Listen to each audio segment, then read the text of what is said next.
नमस्कार दर्शक बंधु आपण समस्त को गाँ हांडीशाला यूट्यूब चैनल को बहुत बहुत स्वागत। आज मो ओडिशार ऑथेंटिक गाँ रेसिपी नहीं आसी कोसला साग चिंगुड़ी तरकारी। प्रायतः समस्ते पोई साग चिंगुड़ी रेसिपी जानिथिबे, हेले एई कोसला साग चिंगुड़ी रेसिपी बहुत कम लोक जानिथिबे। सेथिपई आज ये रेसिपी मु अपलोड करिली। ए रेसिपी आपण मानकर बहुत पसंद आसीबो। आशा करूची समस्त को ये रेसिपी भलो लागिबो। जदि आपण मानक ये रेसिपी भल लगे घरे निश्चिंत ए यूनिक टेस्टी रेसिपी को थरे ट्राए करी देखंतु। वर्तमान कोसला साग चिंगुड़ी तरकारी पे आवश्यक सामग्री प्रस्तुत प्रणाली देखि नबा। कोसला साग चिंगुड़ी तरकारी पे मु 250 ग्राम चिंगुड़ी माछ नेइछि। एही तरकारी पे एई भली छोट साइज रो चिंगुड़ी माछ नेले ए तरकारी टेस्ट भलो आसे। कोसला साग ये मु गोटे बिड़ा नहीं। कोसला साग को बाछिकी ये छोट साइज रो काटी नहीं ताकू धोई नहीं। चिंगुड़ी की मध्य धोई नहीं। देखंतु साग को ये छोट साइज रो काटिबे। बेसर पई एठी मु सोरिष 2 चमच, जीरा 1 चमच आउ रसुन रो पेस्ट करी नहीं। गोटे छोट खंड कखारु नहीं, सारू नहीं आउ आलू नहीं, बड़ी 3टा नहीं, गोटे छोट कटा हेतिया पियाज नहीं, पंच फुटण 1 चमच, लंका गुंड स्वाद अनुसार लूण, हल्दी गुंड नहीं। देखंतु एबे कड़ाई रे तेल गरम करी प्रथमे बड़ी को भाजी नबा।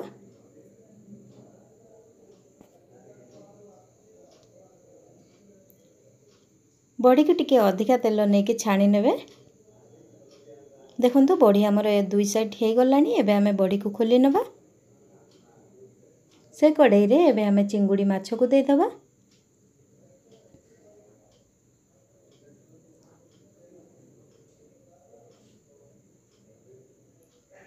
चिंगुड़ी माछ दे सारला परे एबे हमें सेथिरे लूण अल्प दे दबा, हल्दी गुंड अल्प दे दबा।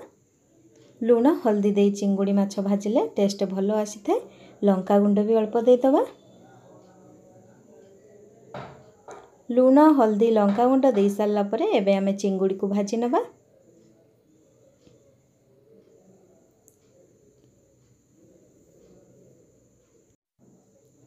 देखंतु एबे हमर चिंगुड़ी माछ भलो भाबे भाजी हे आसलानी, गोल्डन ब्राउन कलर हे आसलानी। एबे हमें माछ को गोटे प्लेट को खोली नबा। से कड़ाई रे सोरिष तेल आउ अल्प दे दबा। एठी मु 2 चमच भली सोरिष तेल नेउची। सोरिष तेल रे तरकारी कले बहुत टेस्ट आसी थाए। तेल तो एबे गरम हे आसलानी। एबे हमें सेतरे पंच फुटण फुटै नबा। फुटण तो एबे फुटी आसलानी। एबे हमें काटिकी रखिथिया पियाज को दे दबा। पियाज को अल्प समय भाजी नबा।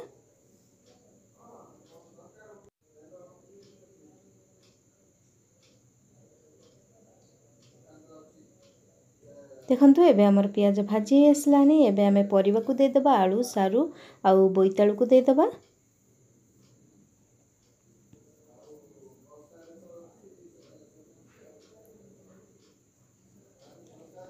एबे ए सब को तेल रे टिके सम भाजी नबा। देखंतु एबे ए सब तेल रे टिके भाजी आसलानी। एबे हमें लंका, लूण आउ हल्दी गुंड दे दबा। लंका, लूण, हल्दी गुंड दे सारला परे परिबा सहित भलो से मिसै नबा। एबे हमें बेसर को दे दबा। बेसर दे सारला परे परिबा सहित टिके समय कसी नबा।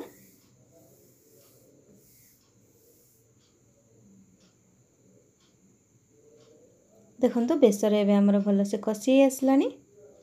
वर्तमान सेतिरे पानी दे दबा।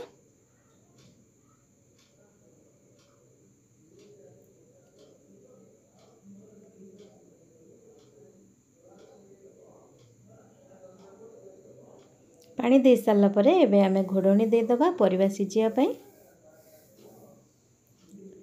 देखंतु 7-8 मिनिट परे परिबा एबे हमर दर सिजा हे आसलानी। एबे हमें काटिकी रखिथिबा कोसला साग को दे दबा।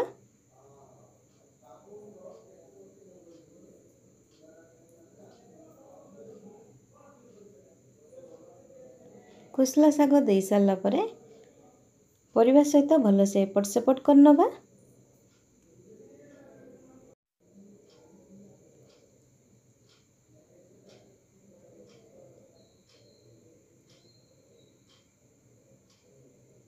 एबे आमे साग सिझिया पई पुणी घोड़णी देदेबा 4 ରୁ 5 मिनिट पर्यंत।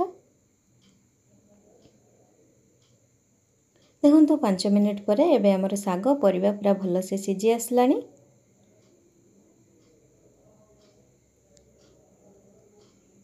एबे आमे भाजिकी रखिथिबा चिंगुड़ी के देदेबा। देखंतु जो बड़ी भाजिकी रखिथिली ए भली छोट छोट साइज करि नेछि। एबे आमे बड़ी खंड को देदेबा। चिंगुड़ी आ बड़ी खंड देई सारला परे एबे आमे 2-3 मिनिट पर्यंत फुटै नबा। मने रखंतु साग को बेसी सिझेइबेनी, साग को बेसी सिझेइले तरकारी रो टेस्ट भलो आसीबनी। देखंतु 2-3 मिनिट घोड़णी देला परे एबे हमर तरकारी हे जाइछि। तरकारी को एपरी झोल झोल रखिबे, सुखिला करिवेनी। ए भली झोल झोल रखिले तरकारी भलो टेस्ट आसीबो।